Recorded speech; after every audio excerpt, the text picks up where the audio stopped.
keluarga Rukun Santa Anes, juga saudara-saudara kami yang mengikuti ibadah ini secara online dimanapun berada. Pada malam hari ini kembali kita berhimpun secara online, beribadah bersama. Pada malam ini pertemuan kita yang kedua dalam pendalaman kitab suci nasional. Subtema kita pada malam hari ini adalah Yesus sahabat bagi mereka yang kehilangan.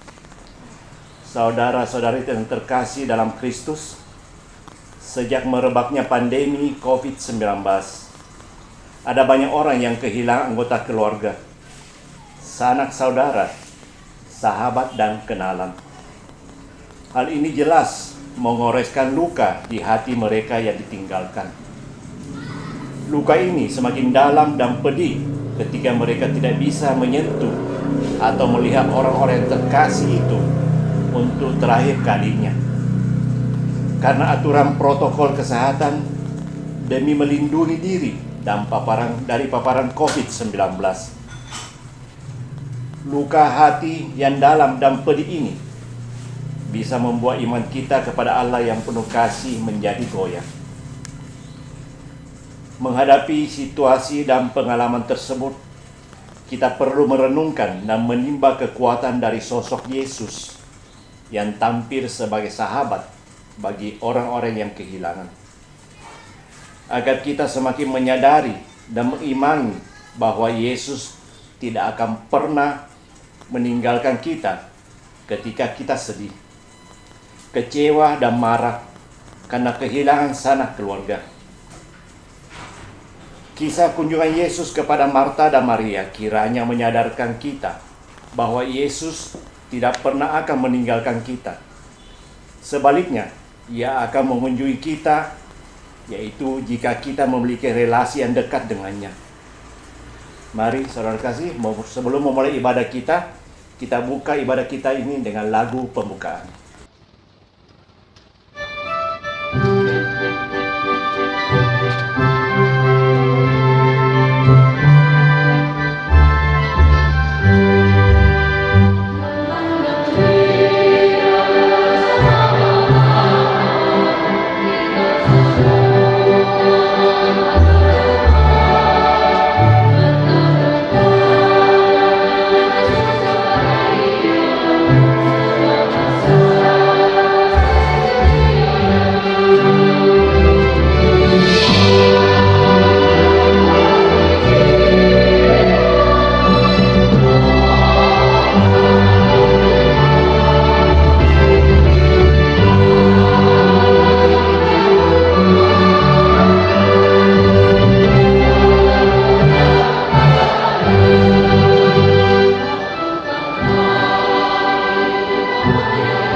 Mari kita memulai ibadah kita malam ini dengan tanda kemenangan Kristus. Dan nama Bapa dan Putra dan Roh Kudus. Amin. Semoga Tuhan berserta kita sekarang dan selama-lamanya. Ibadah kita pada malam ini kita juga mau doa bersama keluarga Robert Carlitan.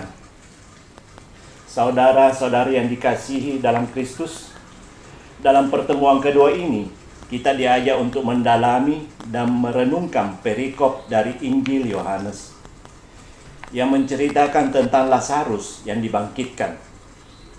Kisah ini tidak hanya berbicara tentang mujizat yang luar biasa, di mana seorang yang sudah mati dapat dihidupkan kembali, tetapi juga tentang Yesus yang mau datang dan hadir di tengah keluarga sebagai seorang sahabat yang bersimpati dengan sahabat-sahabatnya yang bersedih karena keringanan orang yang dicintai.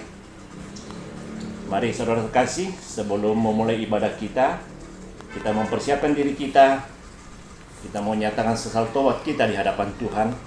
Kita berdoa tobat bersama. Saya mengaku kepada Allah yang Maha Kuasa dan kepada saudara sekalian bahwa saya telah berdosa dengan pikiran dan perkataan, dengan perbuatan dan kelalaian. Saya berdosa, saya sungguh berdosa. Oleh sebab itu saya mohon kepada Santa Perawan Maria, kepada para malaikat dan orang kudus, dan kepada saudara sekalian, supaya mendoakan saya pada Allah Tuhan kita. Semoga Allah yang Maha Kuasa mengasihani kita, mengampuni dosa kita, dan mengantar kita ke hidup yang kekal. Amin. Marilah kita berdoa. Allah Bapa yang penuh kasih, kami bersyukur karena di masa pandemi ini, Engkau selalu hadir menyertai kami, baik di saat suka maupun di saat duka. Yaitu ketika kami kehilangan anggota keluarga, sanak saudara, sahabat dan kenalan akibat COVID-19. Kami mohon, utuslah Roh Kudus-Mu untuk membantu kami memahami sabda-Mu. Semoga melalui perenungan sabda, kami semakin yakin bahwa Engkau tidak pernah meninggalkan kami dan menghadapi kesedihan karena kehilangan orang-orang yang sangat kami cintai. Sebagaimana Yesus tidak pernah meninggalkan sahabat-sahabatnya ketika mereka kehilangan saudara mereka yang terkasih. Demi Kristus Tuhan dan pengantara kami. Amin.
Mari kita buka hati kita mendengarkan sabda Allah.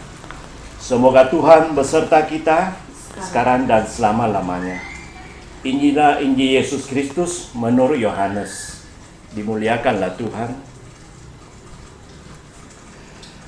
Ada seorang yang sakit, namanya Lazarus.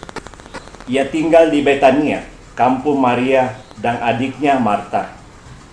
Maria adalah seorang perempuan yang pernah meminyaki kaki Tuhan dengan minyak mur dan menyekanya dengan rambutnya. Dan Lazarus yang sakit itu adalah saudaranya. Kedua perempuan itu mengirim kabar kepada Yesus. Tuhan, dia yang Engkau kasihi sakit. Ketika Yesus mendengar kabar itu, ia berkata, penyakit itu tidak akan membawa kematian, tetapi akan menyalakan kemuliaan Allah. Sebab oleh penyakit itu, anak Allah akan dimuliakan. Yesus memang mengasihi Marta dan kakaknya dan Lazarus. Namun setelah didengarnya bahwa Lazarus sakit, ia sengaja tinggal 2 hari lagi di tempat di mana ia berada. Tetapi sesudah itu, ia berkata kepada murid-muridnya, mari kita kembali lagi ke Yudea.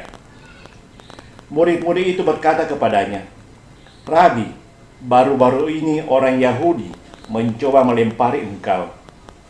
Masih maukah engkau kembali ke sana?" Jawab Yesus, "Bukankah ada 12 jam dalam satu hari? Siapa yang berjalan pada siang hari, kakinya tidak terantuk, karena ia melihat terang dunia ini. Tetapi jikalau seorang berjalan pada malam hari, kakinya terantuk, karena terang tidak ada di dalam dirinya." Demikianlah perkataannya, dan sesudah itu dia berkata kepada mereka, "Lazarus, saudara kita, telah tidur. Tetapi aku pergi ke sana untuk membangunkan dia dari tidurnya." Maka kata murid-muridnya itu kepadanya, "Tuhan, jikalau ia tertidur, ia akan sembuh." Tetapi maksud Yesus ialah tertidur dalam arti mati. Sedangkan sangka mereka, Yesus berkata tentang tertidur dalam arti biasa. Karena itu, Yesus berkata dengan terus terang, "Lazarus sudah mati. Tetap syukurlah aku tidak hadir pada waktu itu. Sebab demikian lebih baik bagimu, supaya kamu dapat belajar percaya. Marilah kita pergi sekarang kepadanya." Lalu Thomas yang disebut Didimus berkata kepada teman-temannya, yaitu murid-murid yang lain, "Marilah kita pergi untuk mati bersama-sama dengan dia." Maka ketika Yesus tiba, didapatinya Lazarus telah 4 hari berbaring di dalam kubur. Betania terletak dekat Yerusalem, kira-kira 2 mil jauhnya. Di situ banyak orang Yahudi telah datang kepada Marta dan Maria untuk menghibur mereka berhubung dengan kematian saudaranya. Ketika Marta mendengar bahwa Yesus datang, ia pergi mendapatkannya. Tetapi Maria tinggal di rumah. Maka kata Marta kepada Yesus, "Tuhan, sekiranya engkau ada di sini, saudaraku pasti tidak mati. Tetapi sekarang pun aku tahu bahwa Allah akan memberikan kepadanya segala sesuatu yang kau minta kepadanya." Dan kata Yesus kepada Marta, "Saudaramu akan bangkit." Kata Marta kepadanya, "Aku tahu bahwa ia akan bangkit pada waktu orang-orang bangkit pada akhir zaman." Jawab Yesus, "Akulah kebangkitan dan hidup. Barang siapa percaya kepadaku, ia akan hidup walaupun ia sudah mati. Dan setiap orang yang hidup dan yang percaya kepadaku tidak akan mati selama-lamanya. Percayakah engkau akan hal ini?" Jawab Marta, "Ya Tuhan, aku percaya bahwa engkaulah Mesias, Anak Allah. Dia akan datang ke dalam dunia."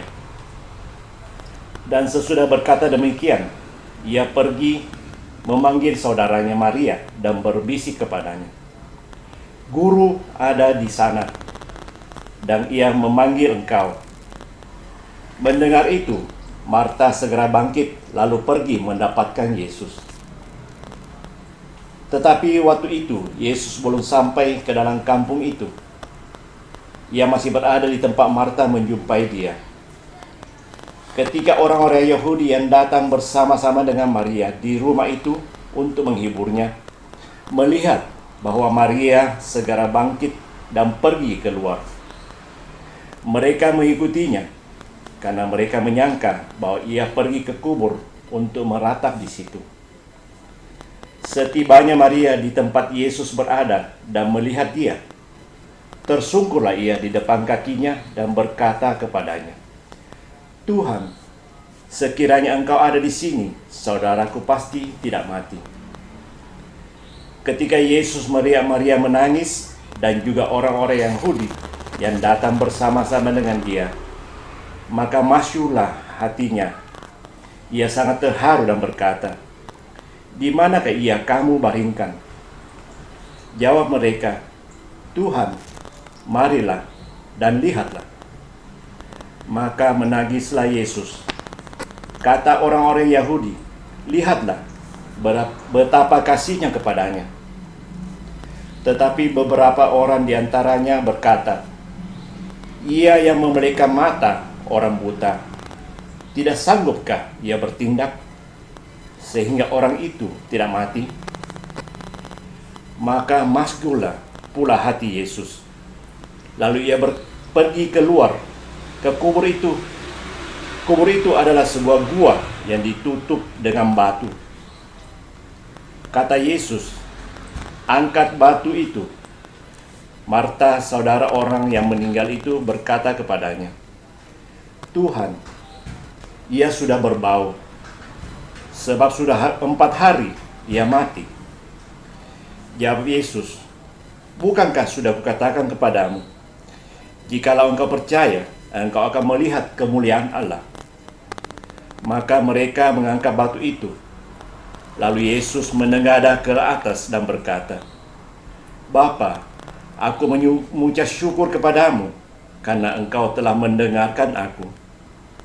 Aku tahu bahwa engkau selalu mendengarkan aku. Tetapi oleh karena orang banyak yang berdiri sini mengelilingi aku mengatakannya supaya mereka percaya bahwa engkaulah yang telah mengutus aku." Dan sesudah berkata demikian, berserulah ia dengan suara keras, "Lazarus, marilah keluar." Orang yang telah mati itu datang keluar. Kaki dan tangannya masih terikat dengan kain kapan, dan mukanya tertutup dengan kain peluh. Kata Yesus kepada mereka, "Bukalah kain-kain itu dan biarkanlah ia pergi." Banyak di antara orang-orang Yahudi yang datang melawat Maria, dan yang menyaksikan sendiri apa yang telah dibuat Yesus, percaya kepadanya. Demikianlah sabda Tuhan. Terpujilah Kristus. Saudara-saudara terkasih, setelah mendengarkan sabda Tuhan, marilah kita mendalami bacaan yang baru kita dengarkan ini dengan beberapa pertanyaan. Dan setiap pertanyaan akan saya bacakan 2 kali. Tolong saudara-saudara terkasih, siapkan pulpen dan kertas untuk mencatat. Pertanyaan pertama, mengapa Yesus menunda keberangkatannya ke Betania untuk mengunjungi Lazarus yang sedang sakit? Saya ulangi, mengapa Yesus menunda keberangkatannya ke Betania untuk mengunjungi Lazarus yang sedang sakit? Pertanyaan kedua, apa tanggapan Marta atas kedatangan Yesus di Betania setelah Lazarus dimakamkan 4 hari? Apakah ia percaya bahwa Lazarus akan dibangkitkan Yesus? Saya ulangi pertanyaan kedua, apa tanggapan Marta atas kedatangan Yesus di Betania setelah Lazarus dimakamkan 4 hari? Apakah ia percaya bahwa Lazarus akan dibangkitkan Yesus? Pertanyaan ketiga, apa reaksi Maria ketika berjumpa dengan Yesus? Apa reaksi Maria ketika berjumpa dengan Yesus? Pertanyaan keempat, mengapa hati Yesus sangat terharu sampai menangis? Mengapa hati Yesus sangat terharu sampai menangis? Dari beberapa pertanyaan di atas, mari kita mendengarkan penjelasan teks. Yang pertama, Maria dan Marta menyampaikan kabar kepada Yesus bahwa Lazarus saudara mereka sedang sakit. "Tuhan, dia yang engkau kasihi sakit." Mereka tentu saja mengharapkan Yesus segera datang untuk menjenguk sahabatnya yang dikasihinya itu. Mereka sangat mungkin pula mengharapkan Yesus berkenan menyembuhkannya. Namun Yesus tidak segera datang ke Betania. Ia menunda kedatangannya sehingga baru tiba di Betania setelah Lazarus dimakamkan 4 hari. Hal ini dilakukan Yesus karena penyakit dan kematian Lazarus akan menjadi sarana agar kemuliaan Allah menjadi nyata. Keagungan dan kemuliaan Allah akan tampak dalam diri Yesus ketika ia membangkitkan Lazarus yang sudah 4 hari dimakamkan. Melalui penundaan ini pula, kita diingatkan dan disadarkan bahwa sikap dan tindakan Yesus ditentukan sepenuhnya oleh Allah Bapa, bukan oleh tekanan dari orang-orang terdekatnya seperti ibunya, saudaranya, atau sahabat-sahabat yang dikasihinya. 2. Mendengarkan kabar kedatangan Yesus, Marta pergi menjemputnya. Pada waktu bertemu dengan Yesus, Marta langsung berkata, "Tuhan, sekiranya Engkau ada di sini, saudaraku pasti tidak akan mati." Marta sepertinya menyesali mengapa Yesus tidak segera datang ketika dikabarkan kepadanya bahwa Lazarus jatuh sakit.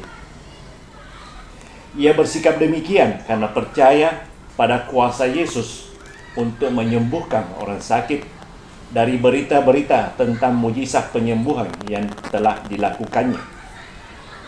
Meski menyesali kedatangan Yesus yang terlambat, Marta tetap percaya bahwa Allah akan memberikan apapun yang diminta Yesus.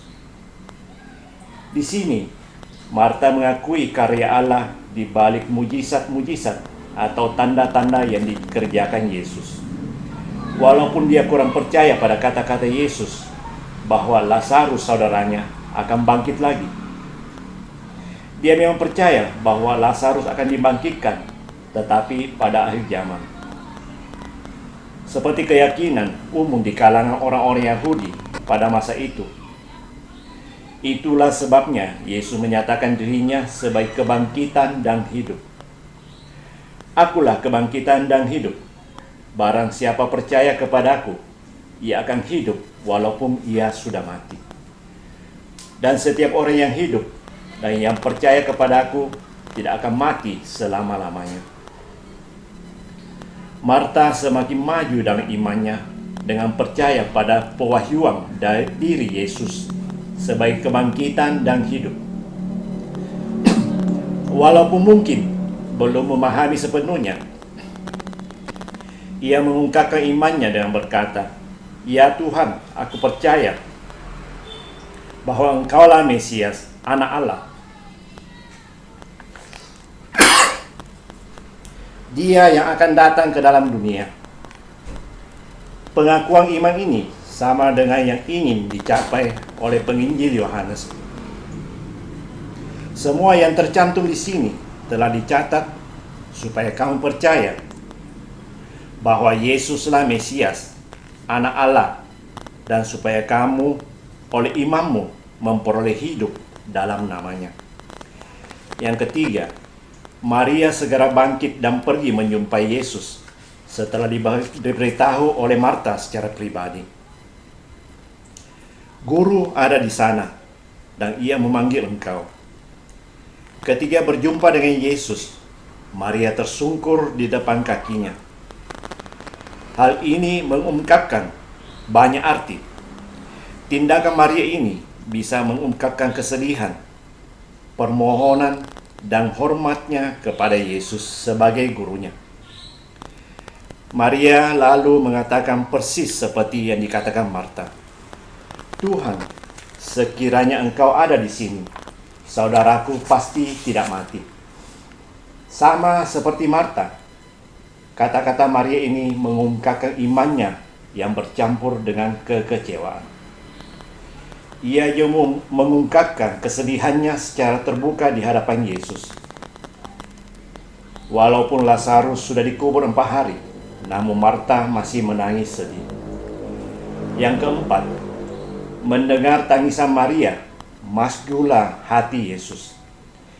Ia sangat terharu sampai menangis. Yesus sangat sedih melihat sahabat-sahabat yang disayanginya itu dilanda duka cita. Sikapnya yang berempati dengan sahabat-sahabatnya yang berduka cita membuatnya menangis bersama dengan orang-orang yang menangis. Yesus menunjukkan simpati yang tulus kepada orang-orang yang berduka dengan meneteskan air matanya. Namun kesusahan hati Yesus ini bisa juga karena melihat adanya ketidakpercayaan pada kuasanya untuk membuat mujizat. Adanya banyak bukti yang menunjukkan bahwa Yesus sedih, kesal, dan marah karena ketidakpercayaan para pengikutnya dan orang Yahudi pada umumnya. Dalam Injil Yohanes, kita sering melihat Yesus sedih, kesal, dan marah terhadap orang yang tidak percaya kepadanya. Saudara-saudari terkasih dalam Tuhan, setelah mendengarkan penjelasan teks di atas, mari kita menseringkan pengalaman pribadi kita untuk mengungkapkan niat kita melakukan aksi nyata dengan arahan pertanyaan di bawah ini. Pertanyaan pertama, apakah aku dan keluargaku pernah mengalami perasaan mati atau kehilangan dalam hidup ini? Pertanyaan kedua, sejauh mana aku menyadari kehadiran Tuhan dalam peristiwa sedih dan getir? Apakah aku masih memiliki iman bahwa Tuhan akan datang mengunjungi aku? Pertanyaan ketiga, pernahkah aku dan keluargaku mengalami mujizat yang luar biasa dan tidak masuk akal dalam hidup?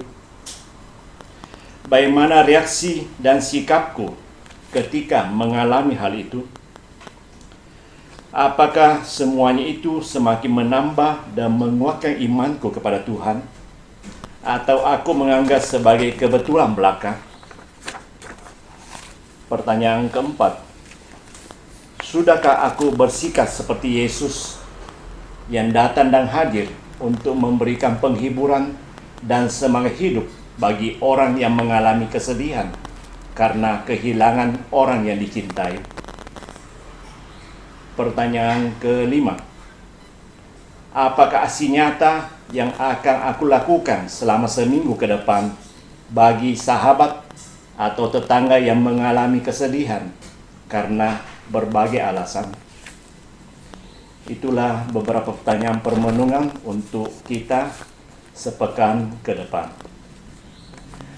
Mari kita masuk dalam doa umat. Allah Bapa yang Maha Kasih dalam surga, terima kasih atas kebenaran firman yang Kau berikan kepada kami. Kiranya dengan itu, iman kami akan Dikau pun boleh semakin diteguhkan, dan kami pun boleh menjadi pewarta sabdamu dan pelaku firman-Mu.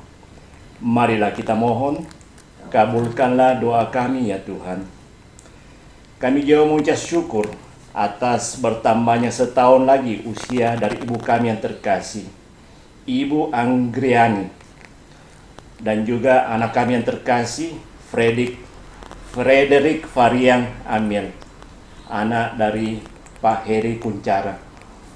Allah Bapa yang Maha Kasih dalam surga, terima kasih Engkau telah menambahkan setahun lagi usia anak-anak-Mu. Kiranya di hari akan datang, berkat penyertaan dan pertolongan-Mu selalu ada untuk mereka. Marilah kita mohon, kabulkanlah doa kami ya Tuhan. Kami juga mohon berkat-Mu untuk keluarga besar Robert Carlitan, beserta anak-anak, cucu-cucu, dan cici-cicinya, baik yang di Jakarta maupun yang di Bandung. Tuhan memberkati keluarga besar Robert Carlitan. Kiranya segala berkat berlimpah Engkau berikan untuk keluarga ini. Marilah kita mohon, kabulkanlah doa kami ya Tuhan. Mohon berkat-Mu juga untuk kami semua, warga Rukung Santa Anas. Tuhan menyertai kami, memberikan kami semua kesehatan yang baik, agar kami semua boleh terhindar dari segala wabah yang telah melanda dunia ini. Marilah kita mohon, kabulkanlah doa kami ya Tuhan.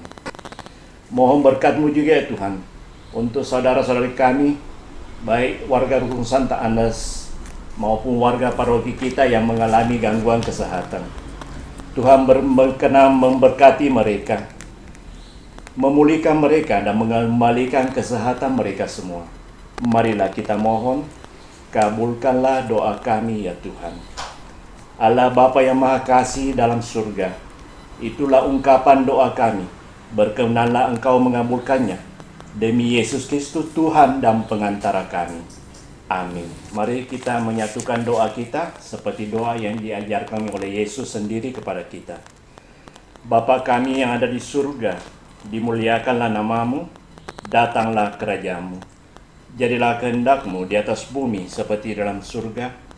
Berilah kami rezeki pada hari ini dan ampunilah kesalahan kami, seperti kami pun mengampuni yang bersalah kepada kami. Dan janganlah masukkan kami ke dalam pencobaan, tapi bebaskanlah kami dari yang jahat. Amin. Marilah kita berdoa. Allah Bapa yang Maha Pengasih, kami bersyukur atas sabda-Mu yang telah kami dengarkan dalam pertemuan ini. Kami mohon, kunjungilah keluarga kami dan jadikanlah kami sahabat-Mu dan sahabat bagi keluarga-keluarga yang mengalami kehilangan. Bantulah kami juga dengan kehadiran Roh-Mu, agar kasih dan semangat Yesus selalu hadir di tengah keluarga, sehingga kami mampu berempati dengan sesama yang menderita dan sedih karena kehilangan orang-orang yang dicintai. Demi Kristus Tuhan dan pengantara kami. Amin. Mari kita memohon berkat Tuhan. Semoga Tuhan beserta kita sekarang dan selama-lamanya. Semoga kita sekalian dilimpahi berkat Allah yang Maha Kuasa, dan Bapa dan Putra dan Roh Kudus. Amin. Dengan demikian, ibadah kita dan pendalaman Alkitab kita pada pertemuan kedua ini sudah selesai.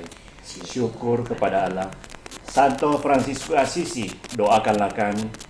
Santa Agnes, doakanlah kami.